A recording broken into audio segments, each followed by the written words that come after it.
Welcome to another deep dive. We're going deep into the year of the witching. You guys sent in some fascinating excerpts, and I gotta say, this world already has me hooked. Yeah, you know what grabbed me right away? What's up? Henderson. She just throws us right into this intense society Bethel. Bethel acting. It's like like Puritan Salem, but even more extreme. Right. Right? This dark wood looming around them. Looks great. This prophet who basically runs the show. Yeah. Super controlling. It feels very much like a theocracy with a heavy dose of paranoia. Absolutely. Yeah. And it's not just the setting. We've got Emmanuel. Emmanuel, our main character. Who's like, she's an outcast even in this super religious place. Totally. And her mom, Miriam. Oh, Miri. Basically, she's like the town's big cautionary tale. Right. You know, don't end up like Miriam. Exactly. And Emmanuel is stuck with that legacy. Yeah, totally. It reminds me of the Scarlet Letter, you know? Oh, interesting. Tell me more about that. Like Hester Prynne. That whole thing of being judged for your parents' sins. Yeah, you're branded by it. It's like you inherit that sin, right? Exactly.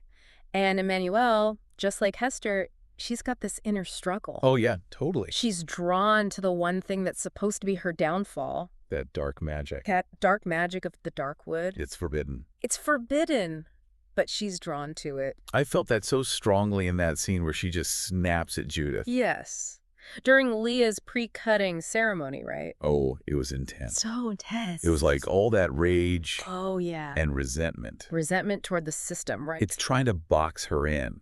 It's like this system is trying to define her. Exactly. And she's pushing back against that. And speaking of that system, the whole pre-cutting ritual. Oh, don't even get me started. It is so messed up. It's messed up. It really highlights how deeply misogynistic this society is. Right. Women are either like vessels for holy power. Like Leah. Like Leah becoming the prophet's wife. The prophet's wife. Or they're demonized as witches. It's, like you said, there's no winning for women in Bethel. They're either a saint or a witch. You're either a saint or a witch. That's it. There's no in between. No in between. And then on top of all that, we have this blood plague ravaging Bethel. The blood plague. Rivers turning red. People dropping like flies. It's terrifying. It's terrifying. And Emmanuel, she's convinced she's the cause. Yeah, I mean, who wouldn't be? And those cryptic journal entries from her mother, Miriam. Oh, the journal entries. They don't help, do they? They just add fuel to the fire. They really do. They're creepy. They're like a horror movie in themselves. Right. Drawings of witches. Mentions of the Dark Mother. I still get chills thinking about that line. Which one? Her blood begets blood.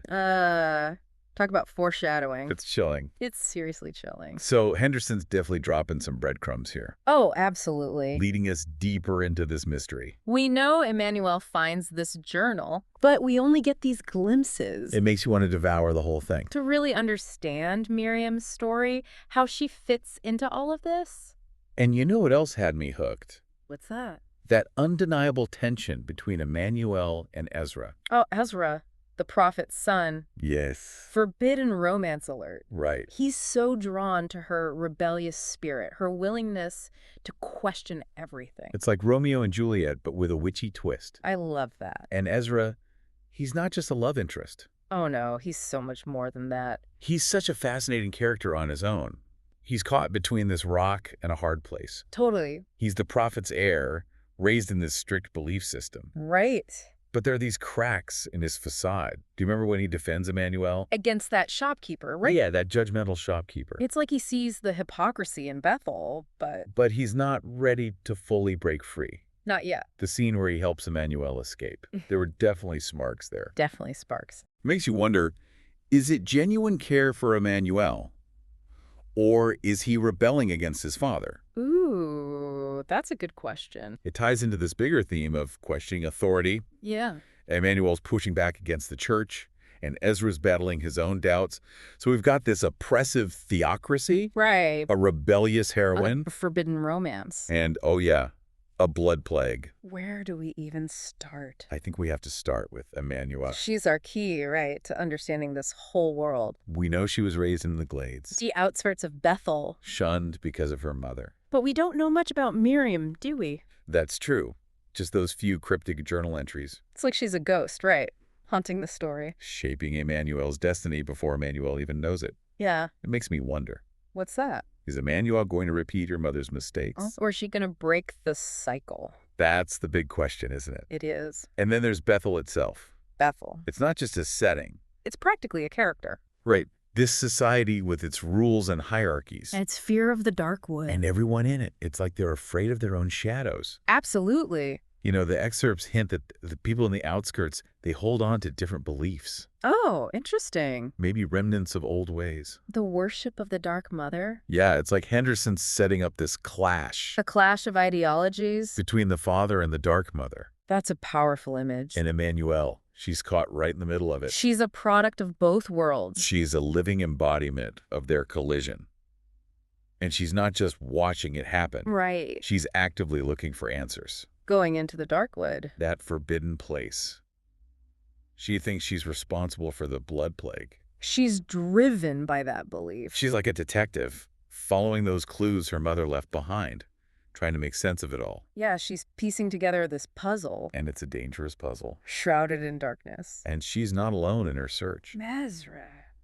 He's drawn into this web of secrets, too, whether he knows it or not. It's his relationship with Emmanuel.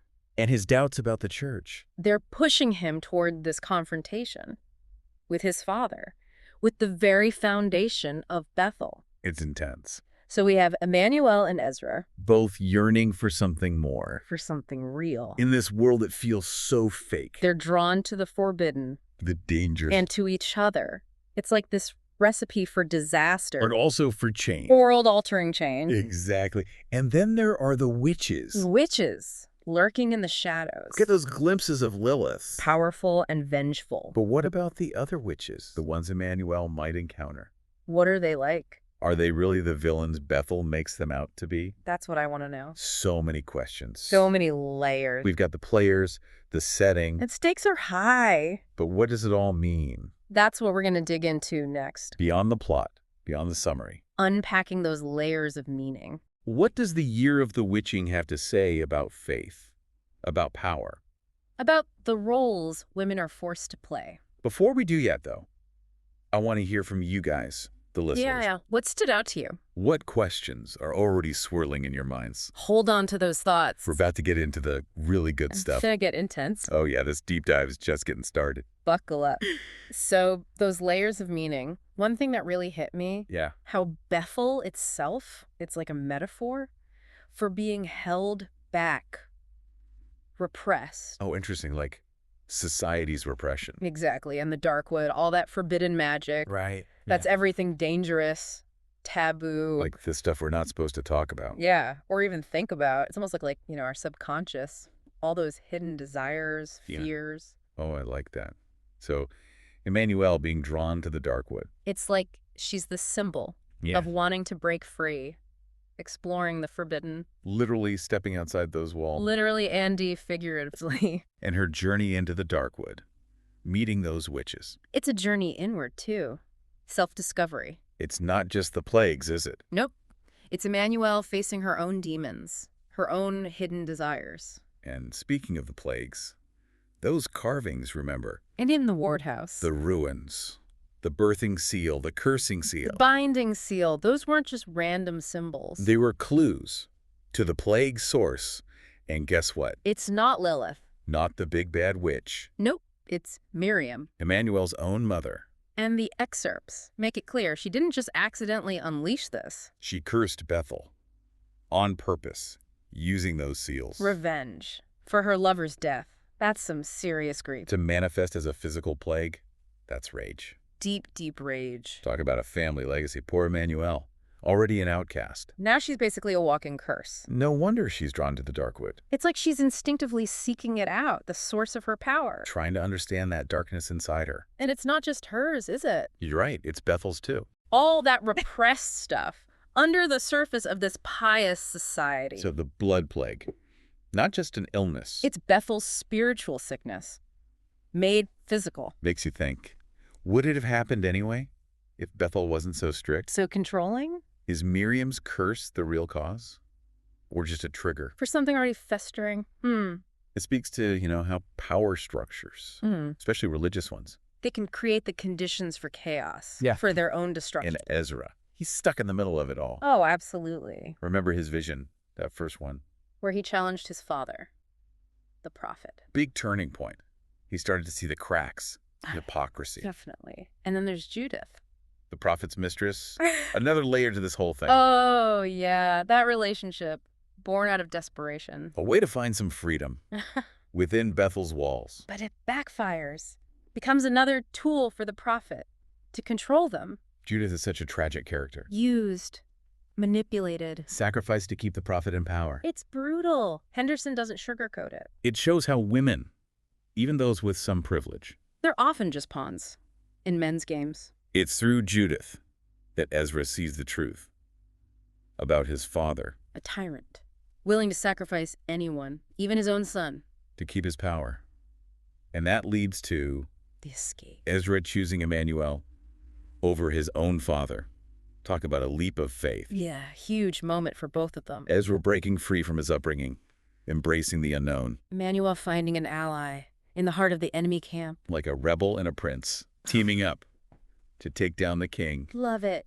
And their escape. It's just the beginning They're not just running, they're searching. for answers, a way to break the curse. Save Bethel from itself. And Ishmael, Vera and Sage, even more intrigue. Gera, she's the one who taught Miriam about the plagues.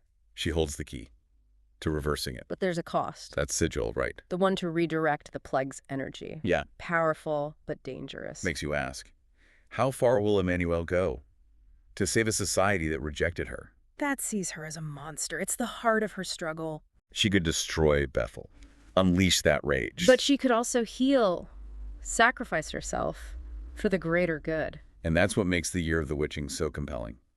It's not just good versus evil, or magic versus religion. It's about confronting your own darkness, choosing love, Even when it's hard, even when it hurts. and challenging the systems that tell us what's good and evil. Bethel, with its strictness, its persecution. It's a warning. What happens when we blindly follow, refuse to question? So as we head into the final part of this deep dive, I want you listeners to think, what would you do? In Emmanuel's shoes. Embrace the power, even if it meant destruction. Or choose a different path, one of redemption, but with risks. Hold on to those thoughts. The climax. It's about to get wild. So we left off with Emmanuel back in Bethel captured, and the prophet's offering her this deal, marry him, become his vessel of power, and he'll stop the plagues. It's a pretty messed up offer, right? Total manipulation. The prophet's realizing she holds the key to this force he's been trying to control, and he wants it for himself. He wants to absorb her power, make it his. Exactly. He sees her as a weapon, not a person. But Emmanuel, she sees right through him. Oh, yeah. Remember that scene in the cathedral? She's on trial. They're calling her a witch. Everyone wants her dead.